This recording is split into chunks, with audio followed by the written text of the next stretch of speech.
So you're a bit early, you know? The review doesn't start in like 2 minutes. I was just preparing for a long needed vacation. Decided I'm gonna go to Tokyo for a couple of days or so. Well, considering you're here, I might as well just give you the review now. I'll just give you my non-expensive phone. Yeah, here you go. So, just watch it, give me your feedback or something, and I'll, see you when I get back from my vacation. Alright, enjoy!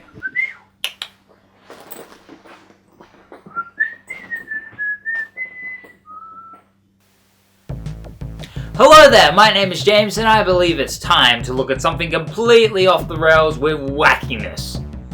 A story had been told in Chinese whispers that a certain game was developed and designed in a Japanese shrine during the year of 2000. A game that was so weird and random, but left people in awe wanting this relic. And I found a copy of it on eBay for $20. Incredible Crisis. You may or may not know of its existence. So, let's stop the stalling and see how it goes. Polygon Magic were the ones that conformed this piece of data known as Incredible Crisis from their shrine, and it was published by Titus?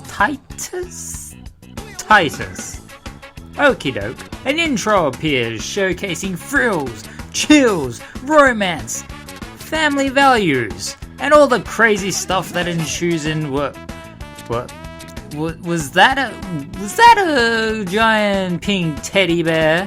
And what? This music is pretty jamming, has enough scar in its soul to be on Tony Hawk's skateboarding. Welcome to Incredible Crisis. Saucy minx. Oh my god, that puppy's so adorable. I just want to pet him and hug him in my arms, even though he's a digital pixelated sprite model on my TV screen. But holy crap, 10 out of 7 up, great start. Anywhere, this is a nice happy menu. The dog bowls are your navigation icons, and why in the Umunga Gunga is there a cake? That doesn't belong there. It belongs on my plate.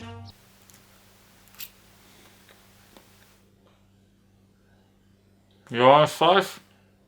I'll give you a slice. Oh, watch this. Incredible Crisis begins with a reference to 2001: A Space Odyssey, slowly transitioning to planet Earth as a less impactful version of Also Sparrow Zarathustra plays in the background. 'Tis a nice nod to a grandioso film which bores the majority of society. We got aliens, people! Because why not for a game with Crisis in the title? Gonna blow up the White House again? A white fade out to Earth later, we meet our protagonist from Japan, the Tanamatsuri family. It's Grandma's birthday, and of course, the family forgets, if the big red kanji, katakana, hiragana sign didn't show. Within the family, we've got Hatsu, Tanyo, Etsuko, Ririki, Tsuyoshi, and Petsu, the dog. And they seem very happy-go-lucky. Especially Tsuyoshi enjoying his nice baked breakfast. And that's all you really get out of him. But that's if you didn't read the manual beforehand. In the manual there's an introduction of the story and minor little tidbits, but there's some full profiles on the main characters you play as in the game, giving their thoughts on their family, the events that occurred during the game, a little fourth wall break here and there, and Petsu the dog gets a profile as well. Woof woof.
got a nice setting on our hands here. I'd like to go to Japan someday, not as much as Italy, but I'm not here for travel talkies, I got a game to showcase. In the first chapter, Tenio is a boring old work because he's a businessman. And that guy behind him is gonna be me after I'm done with the script, and I haven't even bothered erasing the sentence out for no apparent reason.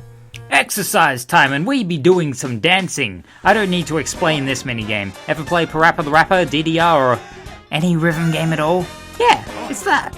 This version wants you to be precise though, right on the line or it's out. I wouldn't want John McEnroe playing this part. You cannot be serious! That ball was on the line! The music is pretty swinging and fun, and their dancing is amusing. I'd love to be that guy that walks past their office witnessing those moves, but I'd rather be playing DDR instead. The workers outside are at it, putting an iron globe on a statue till Incredible crisis. ensues.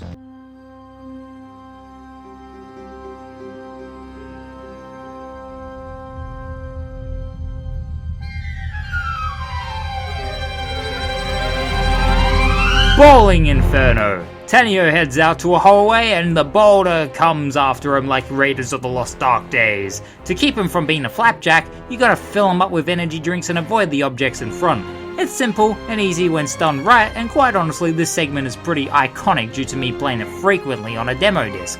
But not as much as the next one.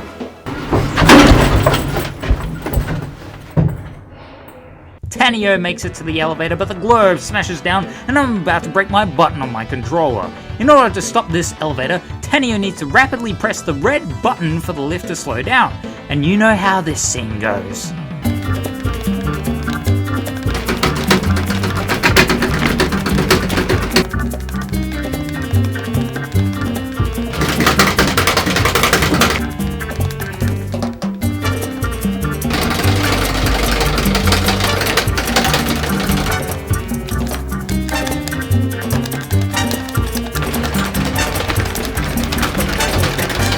And don't forget to dodge all the random bollocks that falls from above like cones, toasters, pots and a fridge. Tenio falls and clearly shouldn't survive, but I know this is a wacky video game so I shan't complain. Next up is balancing on a pole, and on the fun factor scale, it's pointed at the balancing and falling off a tall building would be more fun than this piece rating.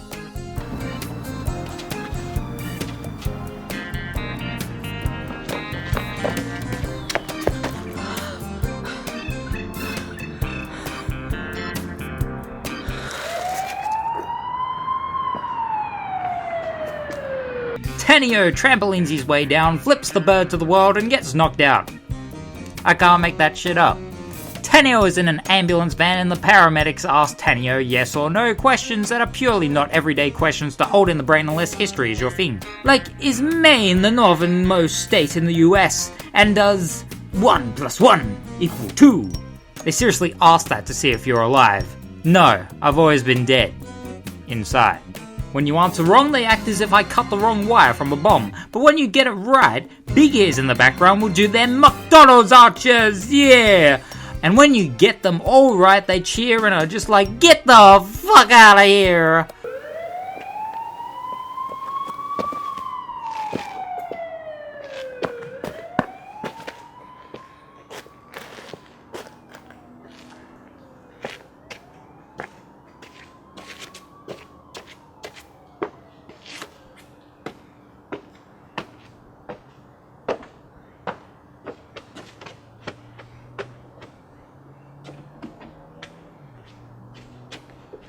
Zippity-doo-dah, zippity-yay, we go down a chaotic highway, with oncoming biker dudes, churning cars, loads of construction signs that are planted all over the roads, whilst moving on a hospital stretcher, avoiding as much collision as possible. This section is frantic and fun from the moment it starts to the very end, as avoiding each obstacle coming Tenio's way is a tricky deal. One thing I should mention is the constant noise that Tenio makes when something of displeasure comes his way, and it's pretty annoying hearing the sound over and over again, yet it has an elegant charm for some reason. Afterwards, Tenio surfs on the stretcher till a coincidence occurs and out of the blue, a red-dressed chick is here to make his day a tad better. Are you ready for this though? The next minigame is a massaging minigame, where you have to find the right spot. But the sound effects, It seems like a really good massage.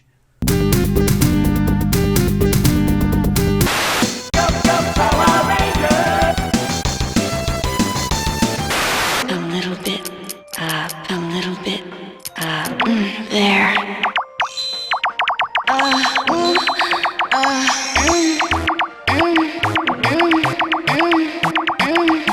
All the way up. Then boom, explosion because the red dressed chick has douched the month by planting bombs on Ferris wheels. Tanio illogically plants on a helicopter to then skydive down and prevent the evil red dressed woman to escape, lands on a submarine with a turret, receives a phone call from his daughter informing Tanio to defend a Simon Says UFO in the sky from the military because reasons, and in order to stop him is by getting in the turret and shooting military jet missiles. Yeah. Did you get that? Are you lost from what I just described? Did it make sense? Nope. Don't worry, it might later on. So a few okay pews and bang bangs later, a Michael Bay explosion shoots Tanio up in the air and lands him on a boat. This random old guy that's probably retired, in need of peace, is interrupted as Tanio pulls the cork out of a hole causing the boat to sink. What does this mean? Well, firstly, a title card movie reference, and secondly, the elevator minigame again, but just a different setting and ordeal. My controller is probably gonna die after this. They both make it ashore and Tanio is on his way home via subway till Miss What a Coincidence appears and cuts the brakes. And I'll leave the rest for you to see.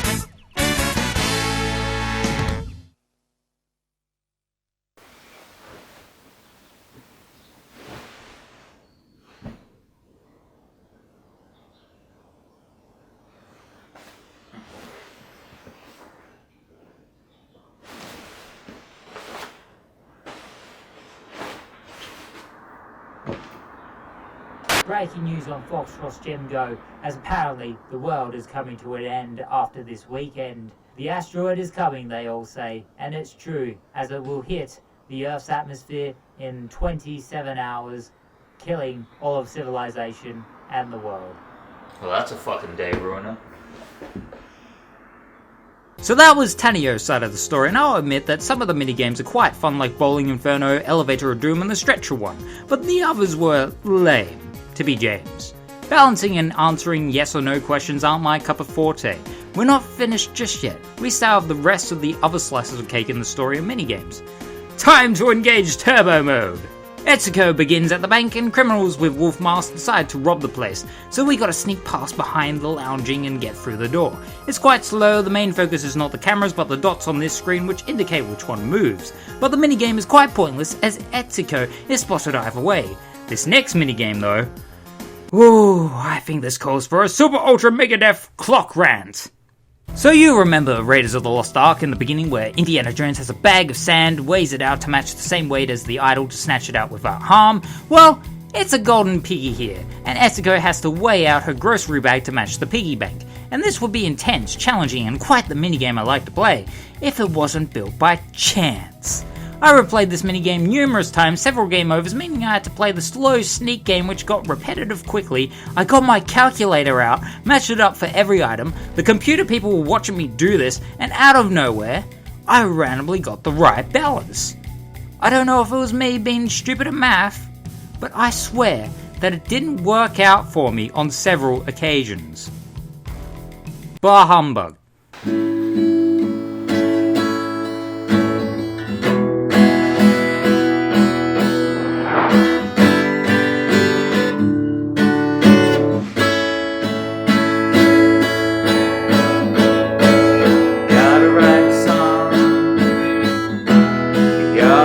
Song when the whole world's running down. Can we get along?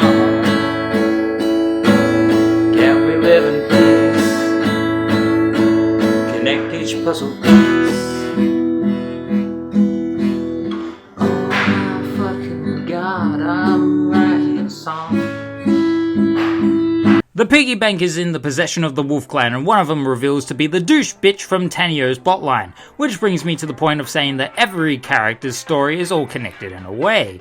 The UFO in Tanio's chapter may not make sense at first, but it will later on in the game. Continuing on, Etsuko has to decode the piggy bank and trumpets and music begin to play, as this is a rhythm minigame of course. Pressing the buttons on this tablet device thing in time with the beat will grant you more steps by passing the stage. I don't mind it, I enjoy the nature of it messing you with the line coordination changing. The piggy bank awakens a robot that is immune to celery sticks as Etsuko beats its head, causing it to blow up the house. Having the only thing for me to question is how Etsuko grabbed a snowboard during that time and survived that blast. Video games. This snowboarding minigame is quite honestly the worst for me. Not only is the control poor and leaves little to no room for Etsuko to move about, hearing this would be my top reason.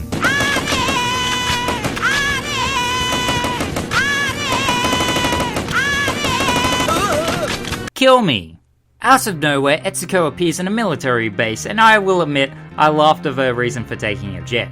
This minigame going through and avoiding oncoming jets and half-closed gates is fast, floaty, and fluent. I like this one a fair amount. Goes by like a leaf in the wind, but leaves a nice impact. And then we fight a giant pink teddy bear. It will be explained, it will be explained. You shoot it, the game turns you around, you shoot, and Etsuko is back in time to cook sukiyaki. Her storyline has a sour beginning and middle, but a nice payoff at the end.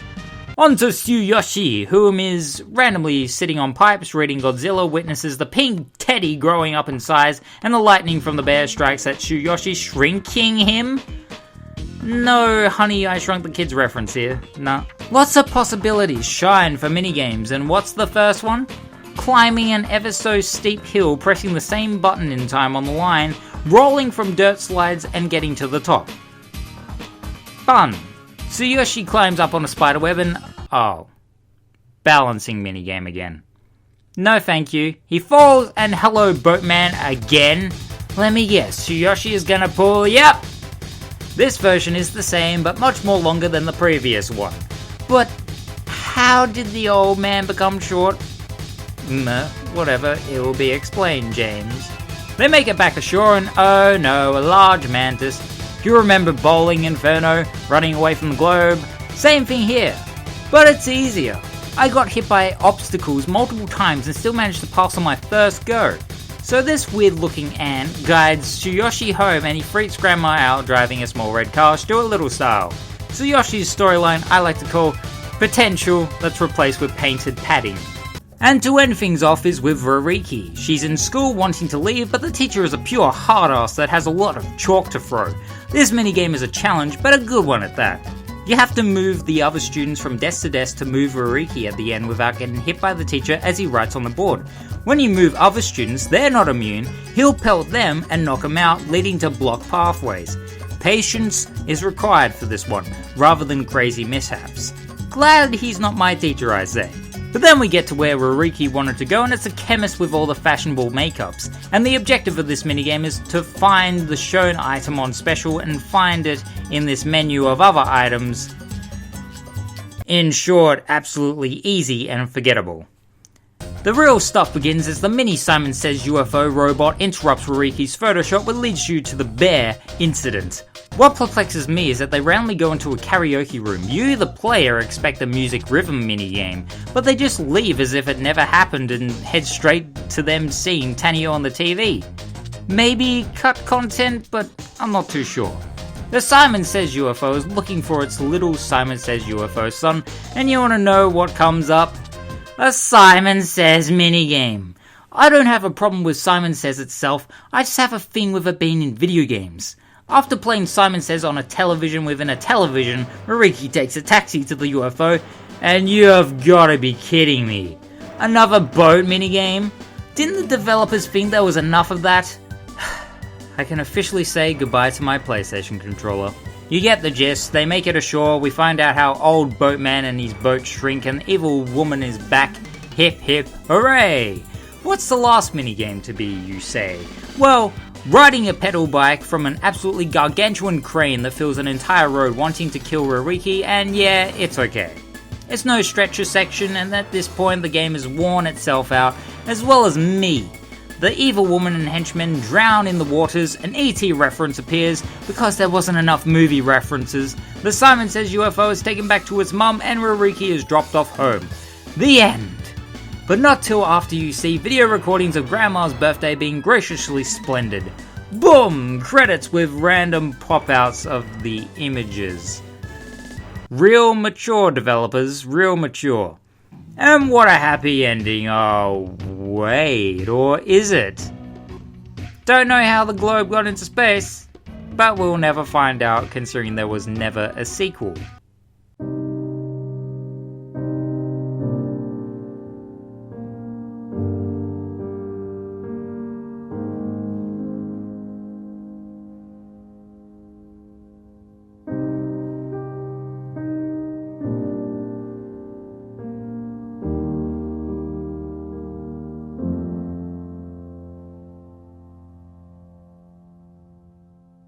Incredible Crisis is a Japanese game, and you need to keep that as your mindset as you play through it. It's not a bad game, but it's not a great game either. There's some fun to be had, the story is wacky fun, and some of the minigames are pretty good, but then there's the padded out and boring minigames that drag on and escalate forever, and you just lose your interest over it. And not to forget, it's only a 2-hour experience. 2 hours, including the game overs. But if it comes along your travels, I say maybe pick it up. It's hard to recommend, honestly, but there's a charm to it. I don't know if you can still rent it, if that's a possibility. Yeah, rent it out. That's a good idea. Rent it out. Yeah. My name is James. This is my game, and I bid you adieu. Bye bye.